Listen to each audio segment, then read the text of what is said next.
بہت سے مسلمان، سارے نہیں، بہت سے مسلمان یہ کہتے ہیں کہ بھئی آپ لوگ کہتے ہیں یا رسول اللہ مدد، یا علی مدد، یا فاطمہ مدد، یا حسن مدد، یا حسین مدد، تو یہ کہنا جائز نہیں ہے۔ وہ کیا کہتے ہیں؟ 3 لفظ استعمال کرتے ہیں، کبھی کہتے ہیں یہ ہے بدعت، کبھی کہتے ہیں حرام، کبھی کہتے ہیں شرک۔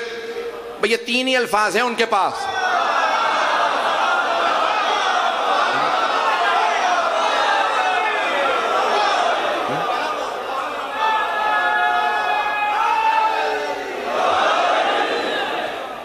سلامت رہیں۔ تو عزیزان گرامی اسی محبت سے چلتے رہیے گا۔ تو اب یہ 3 الفاظ وہ استعمال کرتے ہیں، وہ کہتے ہیں کہ نہیں آپ مدد نہیں مانگ سکتے۔ پوچھیں کیوں؟ تو وہ کہتے ہیں بھئی مردوں سے مدد مانگنا بدعت ہے۔ کس سے؟ مردوں سے۔ مردوں سے، ہم بھی کہتے ہیں مردوں سے، سارا مجمع نہیں ہے، ہم بھی کہتے ہیں مردوں سے مدد مانگنا بدعت ہے، زندوں سے نہیں۔ ابھی بھی سارا مجمع نہیں ہے۔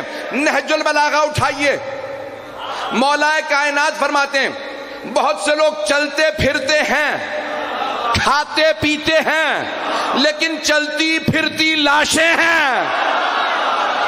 چلیں گے چلیں گے۔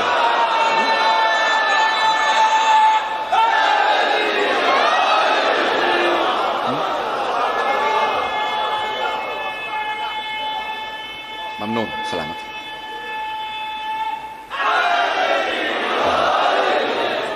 توجہ فرما رہے ہیں ذرا۔ مولا فرماتے ہیں بہت سے لوگ کھاتے پیتے بھی ہیں، چلتے پھرتے بھی ہیں، لیکن ذالک اموات الاحیاء، زندوں میں سے مردے ہیں۔ مولا فرماتے ہیں کچھ ہیں زندہ، سانس لیتے ہیں، کھاتے بھی ہیں، پیتے بھی ہیں، چلتے پھرتے بھی ہیں، لیکن ہیں مردہ۔ اور کچھ مر جاتے ہیں، ہوتے زندہ ہیں۔ ہمارا عقیدہ یہ ہے، شیعوں کا عقیدہ بھی یہی ہے، یہ جو بھائی سارے مسلمان کہتے ہیں کہ نہیں مردوں سے مدد مانگنا بدعت ہے، ہم بھی یہ کہتے ہیں مردوں سے نہ مانگو، زندوں سے مانگو۔ تو وہ پلٹ کے کہتے ہیں تم کہتے تمہارے والے سارے زندہ ہیں۔ یہ ہم نہیں کہتے، قرآن کہتا۔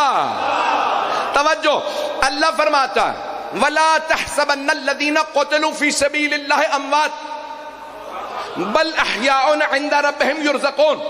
جو راہ خدا میں مارے جائیں، خبردار انہیں گمان بھی نہ کرنا وہ مردہ ہیں، بلکہ وہ زندہ ہیں، تمہاری آنکھوں پہ پردے ہیں۔